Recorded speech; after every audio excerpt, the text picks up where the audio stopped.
Hey guys, this is Akmal Khan and welcome to our new video. अगर आप BCom second semester का exam देने जा रहे हैं तो आपको पता होगा आप में एक सब्जेक्ट है बिजनेस मैनेजमेंट जो कि बहुत इंपॉर्टेंट है। तो इसके जो आपका चैप्टर है यूनिट वन, इसके सारे इंपॉर्टेंट क्वेश्चन पढ़ने वाले हैं। इसके बाद अगले आपका यूनिट टू, यूनिट थ्री, जितने यूनिट होंगे सारे एमसीक्यू क्वेश्चन आपके आएंगे एग्जाम में एंड वही इंपॉर्टेंट क्वेश्चन हम पढ़ने वाले हैं। तो आइए शुरू करते हैं। आपका पहला क्वेश्चन कह रहा है management is a continuous process because it persist as long as, कितनी देर तक चलता है, डॉट डॉट एग्जिस्ट एग्जिस्ट करता है उसके ऑब्जेक्टिव पे, ऑर्गेनाइजेशन पे, एक्टिविटी पे, ह्यूमन रिसोर्स पे। तो यहाँ आपका करेक्ट आंसर क्या हो जाएगा? ऑप्शन बी, ऑर्गेनाइजेशन पे। Management is a continuous process because it persist as long as organisation exist. जब तक ऑर्गेनाइजेशन एग्जिस्ट करेगा तभी मैनेजमेंट का कॉन्टिन्यूस प्रोसेस है, ये चलता रहेगा। करेक्ट आंसर आपका ऑप्शन ए हो जाएगा। आइए आगे बढ़ते हैं। दूसरा क्वेश्चन आपका कह रहा है management help the organisation to reach its. जो मैनेजमेंट है ये ऑर्गेनाइजेशन को कहाँ पहुंचने में इसकी मदद करता है, कहाँ तक पहुंचाने में मदद करता है? ऑप्शन है आपके पास गोल, टॉप, लेवल, बिगिनिंग। तो जो करेक्ट आंसर रहेगा वो होगा आपका option A, goal. Management help the organisation to reach its goal. Correct answer आपका ऑप्शन ए हो जाएगा।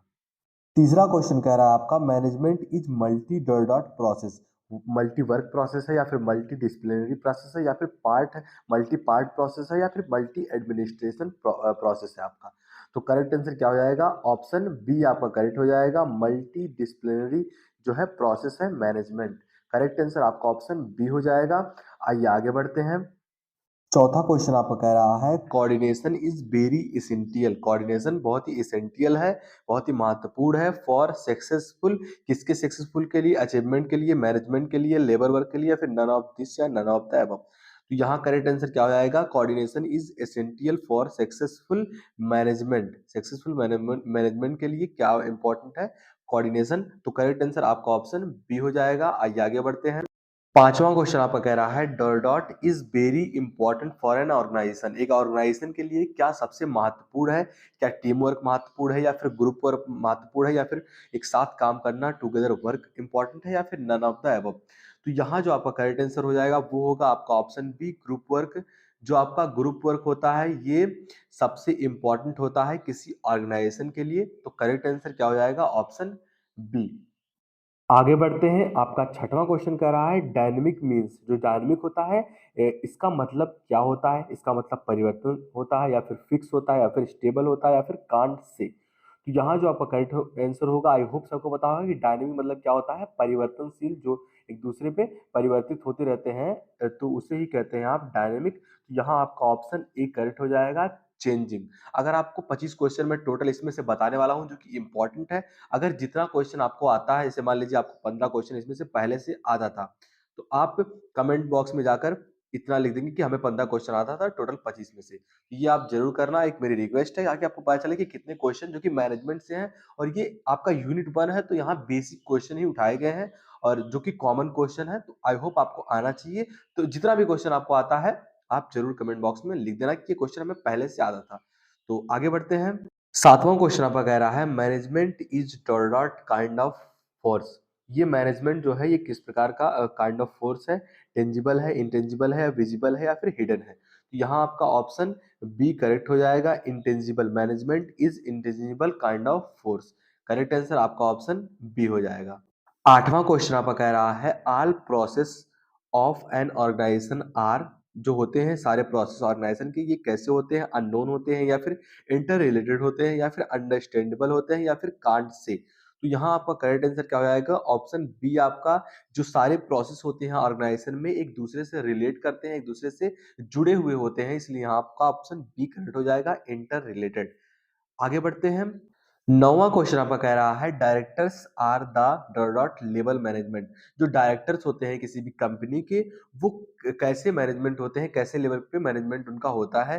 टॉप लेवल या फिर आपका लो या फिर मिडिल या फिर कांट से? तो यहाँ आपका ऑप्शन ए करेक्ट हो जाएगा। जो डायरेक्टर्स होते हैं are the top level management. Correct answer आपका ऑप्शन ए हो जाएगा। 10वां क्वेश्चन कह रहा है every dot dot important for an organisation. जो यहाँ पे आपके पास ऑप्शन दिए गए हैं ये इंपॉर्टेंट है किस ऑर्गेनाइजेशन के लिए? तो स्ट्रेटेजी इंपॉर्टेंट है, एवरी स्ट्रेटेजी या फिर एवरी लेबर या फिर एवरी ऑब्जेक्टिव या एवरी पॉलिटिक्स? यहाँ आपका करेक्ट आंसर हो जाएगा 10वें का option B, every label is important for an organisation. अगर आप एक ऑर्गेनाइजेशन बना रहे हैं तो उसमें प्रत्येक जो आपका लेबल होगा, प्रत्येक स्टेप होगा, वो इम्पॉर्टेंट रहेगा कंपनी के सक्सेस के लिए। तो यहाँ करेक्ट आंसर आपका ऑप्शन बी हो जाएगा, every label is important for an organisation. आइए आगे बढ़ते हैं। 11 नंबर का क्वेश्चन कह रहा है foreman are the part of management. किसी मैनेजमेंट के अगर फोर्समैन है तो वो कौन से लेवल पर होता है? टॉप लेवल होता है, या फिर मिडिल होता है, या फिर लोअर होता है, या फिर नन ऑफ द अबव। यहाँ आपका ऑप्शन सी करेक्ट हो जाएगा। जो फोरमैन होते हैं are the part of lower management. आगे बढ़ते हैं। 12 नंबर का क्वेश्चन कह रहा है lower level management is also known as. जो लोअर लेवल के मैनेजमेंट होते हैं ये किस और नाम से जाने जाते हैं? ये डिसीजन मेकर होते हैं, या फिर ये ऑपरेशनल होते हैं, या फिर एग्जीक्यूटिव होते हैं, या फिर नन ऑफ द अबव। यहाँ आपका ऑप्शन बी करेक्ट हो जाएगा, lower management is known as operational. तो यहाँ आपका 12वें का ऑप्शन बी करेक्ट हो जाएगा। आगे बढ़ते हैं। आपका अगला क्वेश्चन कह रहा है 13 नंबर का, management level shows the dot of executive. तो रैंक को, या फिर ऑर्गेनाइजेशन को, या फिर डायरेक्टर्स को, या फिर नन ऑफ द अबव। यहाँ आपका 13वें का ऑप्शन ए करेक्ट हो जाएगा, the management level shows the rank of an executive. यहाँ करेक्ट आंसर आपका ऑप्शन ए हो जाएगा। आइए आगे बढ़ते हैं। 14वें नंबर का क्वेश्चन कह रहा है the initial function of an organisation is. जो किसी ऑर्गेनाइजेशन का इनिटियल फंक्शन होता है वो क्या होता है? उसे ऑर्गेनाइजिंग करना होता है, प्लानिंग होता है, या फिर आपका कोऑर्डिनेटिंग होता है, या फिर डायरेक्टिंग होता है।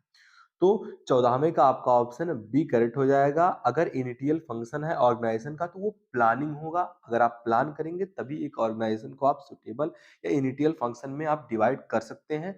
तो करेक्ट आंसर आपका ऑप्शन बी हो जाएगा। 15 नंबर का क्वेश्चन कह रहा है आपका dot is the next step to planning. अगर किसी नेक्स्ट स्टेप प्लानिंग करना है आपको तो वो कोऑर्डिनेशन होगा, ऑर्गेनाइजिंग होगा, डायरेक्टिंग होगा, या फिर स्टफिंग होगा।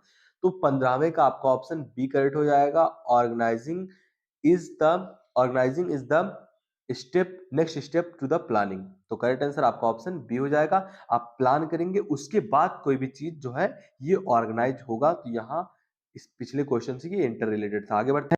16 नंबर का क्वेश्चन कह रहा है हायरिंग पर्सनल इज। यहाँ एक चीज रहेगा डॉट प्रोसेस। ये कैसा प्रोसेस है? कोऑर्डिनेशन प्रोसेस है, या फिर ऑर्गेनाइजिंग प्रोसेस है, या फिर डायरेक्टिंग प्रोसेस है, या फिर स्टफिंग है? तो यहाँ आपका ऑप्शन डी करेक्ट हो जाएगा, hiring personal is stuffing process. आगे बढ़ते हैं। 17 नंबर का क्वेश्चन कह रहा है swing right direction to the stuff is. ये क्या है? कोऑर्डिनेशन है, ऑर्गेनाइजिंग है, डायरेक्टिंग है, या फिर स्टफिंग है? तो आपका 17वें का ऑप्शन सी करेक्ट हो जाएगा, swing right direction to the stuff is directing. Correct answer आपका ऑप्शन सी हो जाएगा। 18 नंबर का क्वेश्चन कह रहा है interjection of activities can you done in organisation रहेगा, ऑर्गेनाइजिंग कोऑर्डिनेशन रहेगा, या फिर ऑर्गेनाइजिंग, डायरेक्टिंग, या फिर स्टफिंग?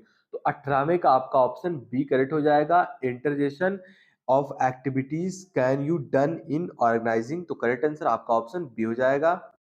आगे बढ़ते हैं। अगला क्वेश्चन कह रहा है management help in proper utilisation of resources, skill, knowledge, या फिर ऑल ऑफ द अबव। तो आपका करेक्ट आंसर क्या हो जाएगा? Option A, management help in proper utilisation of resources. Correct answer option A हो जाएगा। 20 नंबर का क्वेश्चन कह रहा है reduction of wastage can lead to maximum. Input होगा, आउटपुट होगा, एफर्ट होगा, वर्क होगा? तो आपका अगला क्वेश्चन जो आंसर है वो होगा आपका option B, output. Reduction of wastage can lead to maximum output, वो निकालता है रिडक्शन। तो करेक्ट आंसर आपका ऑप्शन बी हो जाएगा। 21वां क्वेश्चन कह रहा है equilibrium is very important for the dot stability of an organisation. ये ऑर्गेनाइजेशन के, इन्वायरमेंट के, या फिर आपका इकोनॉमिकल के, या फिजिकल के? तो 21वें का आपका ऑप्शन सी करेक्ट हो जाएगा। इकोनॉमिकल के लिए equilibrium is very important for an stability of an organisation. Correct answer आपका ऑप्शन सी हो जाएगा। 22 नंबर का क्वेश्चन कह रहा है an organisation try to change the product as per the need of dot. तो ये किसके नीड पर जो है प्रोडक्ट ये ट्राई टू चेंज करता है?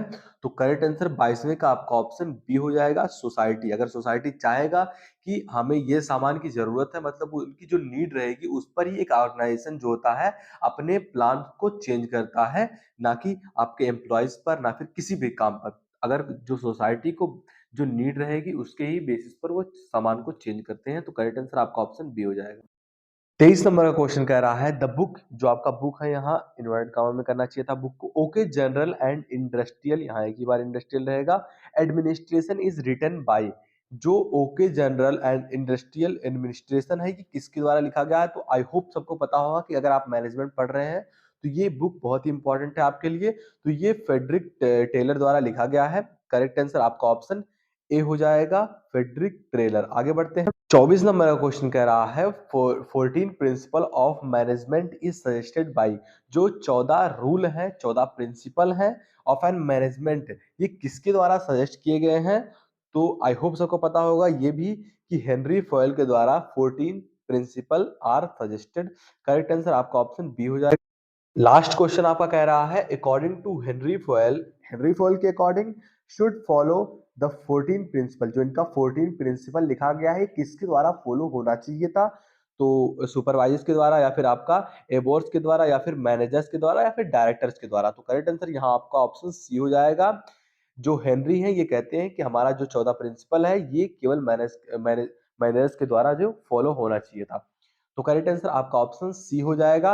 ये थे हमारे टॉप 25 क्वेश्चन जो कि आपके यूनिट 1 से थे, बिजनेस मैनेजमेंट से।